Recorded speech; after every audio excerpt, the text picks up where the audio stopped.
Welcome to Just for Men Africa. Yes, sir. Thank you. It's a pleasure to be on your platform. Yeah, pleasure's all ours. Could you tell us briefly about yourself? So, my name is Richard Ohini Sika. I'm a fashion design talent manager, a fashion educationist, and an entrepreneur. Yeah.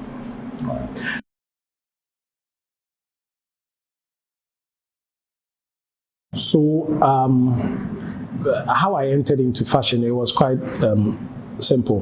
Like I said earlier, my textile instructor actually inspired me or advised that I get into fashion. When I started it, or when I got into it, I didn't really think I was going to be an instructor or someone who's going to impart knowledge. I wasn't so successful. It was regular. I think I wasn't even part of the best 20 or 30. I just learned how to do stuff, watch videos, and also do so many things. But I don't think I was that successful. But one thing that I realized I was very good at is once I understood something, I could pass it to other people to even get it better than I did. So it made me realize that I may not necessarily have to be someone who sews, but I could also explore gaining more knowledge in fashion or in art in general, because I see myself as an artist rather than just fashion is just one aspect of what I do. So I rather invested more time and knowledge into acquiring the skill and then impacting it on people. And it started beautifully. That journey was just amazing. So when I have learned in class, my other people who will be late will come and then see me, and then I'll help them.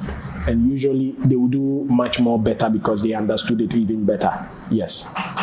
Okay, so we've received quite a number of awards, with the very first one being Most Promising Fashion Institution of the Year. I think this, I'm not sure about the date, it's been very long. I think it's about 2017. And there's AFROMA Awards, and we were given the Most Promising Fashion Institution. And this is, we also got Fashion School of the Year. And yes, we've been given Fashion School of the Year several times. I mean, for that particular award, it keeps coming. We also won the Best Fashion Show of that year, 2018.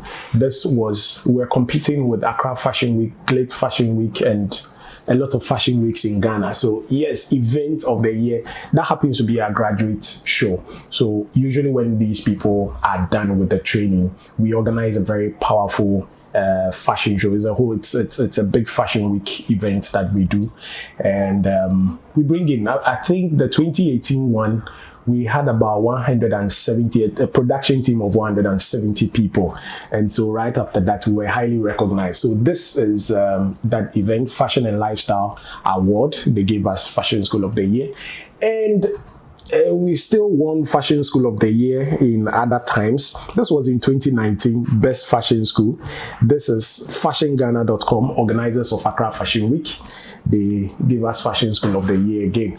And we still won Fashion School of the Year. I don't know if you can see it. So most of them are the accolades Fashion School of the Year. But with this particular big one that I cherish so much, with a touch of Kente, and you know Kente is very, very valuable to, an African and a Ghanaian.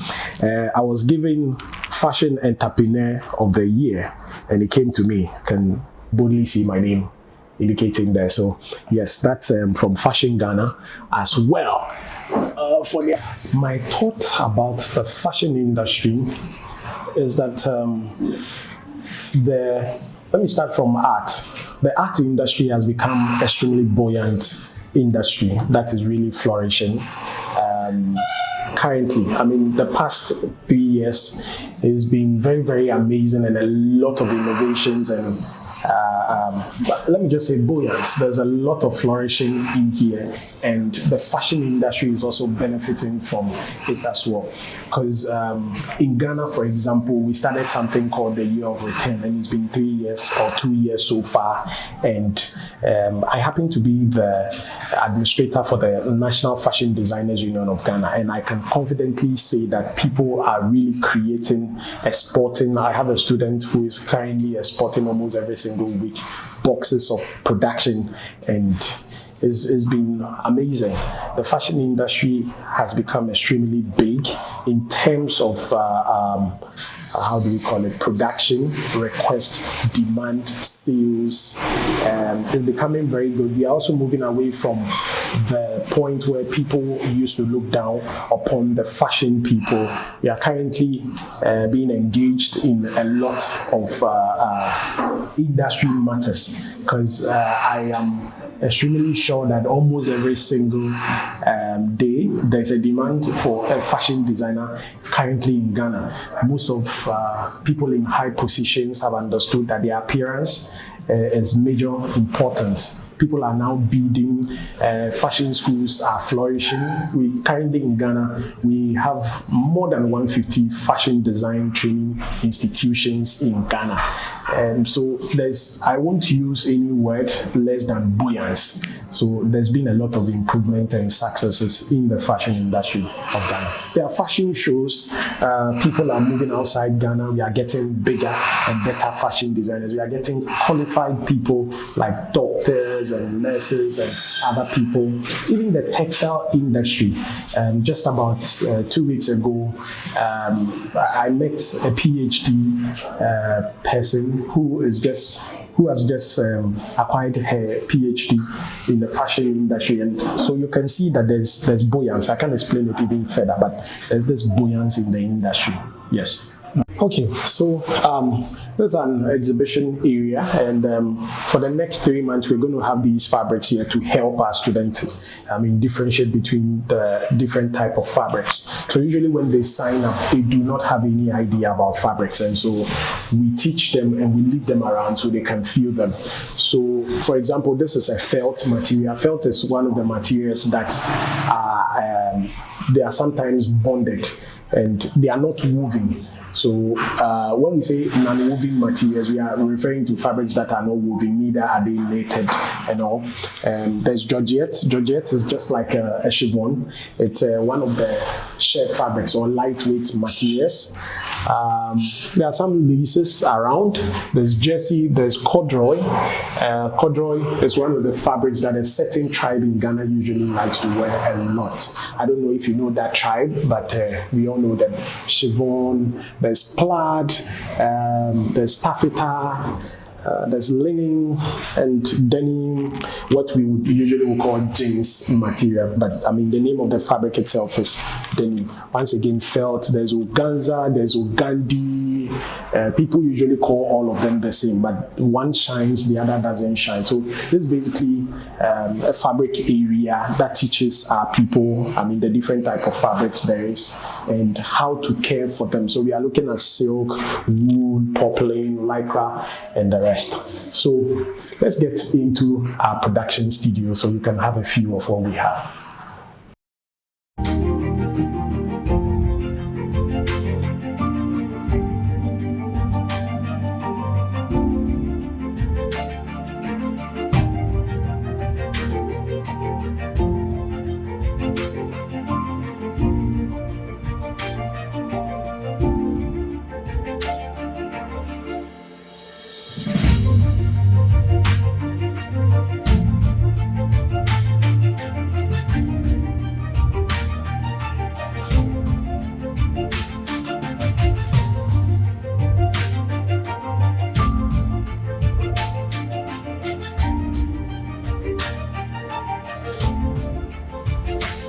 Okay, so we are in a sewing studio, and this is where the magic begins. This is where we teach all the clothing and construction things.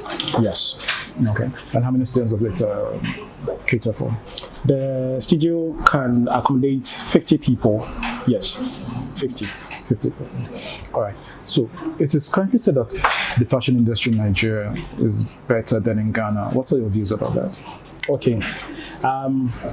Well, I have heard that assertion that the Nigerian fashion industry is way better than the Ghanaian one. I see it a little bit different it is not necessarily being better than the other, but Nigeria has a lot of upper hand in terms of finances. They are very good. They have, and they understand entertainment. So the government invests so much money into entertainment in general, and you have a lot of people who would also support. So if you look at their music industry, it has a lot of support. The fan base is also there. Nigeria is about 3 times more than our population, and so there are a lot of differences, and it's not necessarily about being better or not. And where there's money, you realize that you get to do a lot of things and you become even much more innovative. So if you look at Lagos Fashion Week, it is held at Echo Hotel, which means that a lot of things are going to go in there. It's also sponsored by Heineken, and they put a lot of resource into it. Usually in Ghana, you wouldn't have a major title sponsor like Heineken sponsoring a show like that in Ghana, because they feel they are not going to get a lot of people to participate. We can't even buy ticket. Usually in Ghana, the highest ticket is selling for about 300 cedis for a night. No, for even a whole week, fashion week. But in Nigeria, you could be paying about 500 cedi for just about a night if you convert it. So these people know how to spend. If you even convert it to usual lifestyle, a Nigerian man doesn't mind spending 10,000 cedi at a lunch in a whole day. So it's a matter of spending, having money, and investing as well. But I think we have improved a little. Don't forget, they learned from us, from music to art and every other thing. If you look at, the histories from her life, Fela Kuti and the rest came to Gamma Films to come and learn or to come and record. The first colored movie recorded in Africa, I think, was done in Ghana by Bob Coe. They did I Told You So and other things. Yes, I've forgotten the names and the rest. But I guess it's money. It's a matter of money. We don't have it to spend. So we usually look like we don't do it and do it better. And Nigeria is better than us. But I guess slowly we will get there. Once we get people like the Dangotes and the rest, and we will get there. Yeah. Okay. So what do you think can be done to change that cliche? Getting people like Heineken and, the top brands actually, investing into the Ghana creative industry? What it takes, I think, is a matter of pure business, because these businesses looks at where they can get profits from. They are also looking at numbers. Davido or Burna Boy can fill about a 50,000 capacity auditorium. And we don't even have such auditoriums in here. So I guess it's going to take long. And these institutions will end up one day when marketed. Because seriously, it must make marketing sense to these institutions before they can begin to support like the way they support the Nigerians. So I'm thinking when the economics becomes better, and it begins from the presidency all the way to making sure that, doing business, an enabling environment when the place is very, very nice for such business. Because when people are comfortable, that is when they are also comfortable to spend. So once we get people spending so much, then investors can also rely on some of these things. Because in Ghana currently, until we had our year of return, and December becoming the month of people coming to spend so much in Ghana, we didn't really have anything like a major festival that made people spend so much. So I'm sure slowly, about 3 to 5 years, we will get there, but it will take some time. Okay, so in terms of the people we have trained, I'll try my best. And if you are watching me and you don't hear your name, please don't accuse me. The question just came in and I had to mention names. So myself as an instructor, I have trained quite a number of people that I really cannot mention all of them. So let me start with Sima Brew, Afrake, Elikem the Taylor, Kojo Bwedi Ghana, Mayasi, Avonzege. These are the brand names. I've forgotten their real names, so I'll just mention the brands. Mod by Diane, Hat by Edwin, Nadia Brahim. The names are plenty, forgive me. There's a Modesty Wear brand, Zaki. There's another one known as Zakia Mahama. She was on Multimedia just this Monday, and quite a number of them. Please forgive me if you don't hear your name. Just forgive me. I can't mention all. Yes. The, Kofi Akotwa, Ladran, Laron, some of the brand. Forgive me. All right. Yes. Okay. My encouragement and advice to men outside there is that I think there's this notion that says in Akan or in Ghana we say Beri Mansu, a man doesn't cry. Usually when you feel like crying as a man, just get your own space and cry as much as you want to cry. There's this notion health-wise, it is explained that men's tears are very, very salty simply because we are not able to cry. I think the everyday man goes through a lot of struggles, making sure that this world is a better place, like I said, on daily basis. And at the end of the day, when we get back to ourselves or when we are home, we feel all the pressures and everything dawns back on us. And when you get to that point, just take it one step at a time and know that you are the reason why someone is leaving. A lot of people are depending on you. You are God's creation. God created you first. You are the beginning of human creation. You are not just a normal person. And just take it one at a time. If you feel like crying as a man, just let it all out. Cry and get back to yourself, and we will be fine. I think we were born to just go through these things. It's just that you have to make sure that you are not broken. You are not broken beyond repairs. But I mean, I'm even emotional saying this. We are men, and long live all men, and God bless all men. Amen. Yes. All right. So those who have watched the interview who enjoyed, could you give out your contact details, please? Okay, so my name is Richard Ohene Sika, and you can find me on Facebook, Instagram, LinkedIn, and everywhere as Richard Ohene Sika. Everywhere. My contact is 0240-616-219.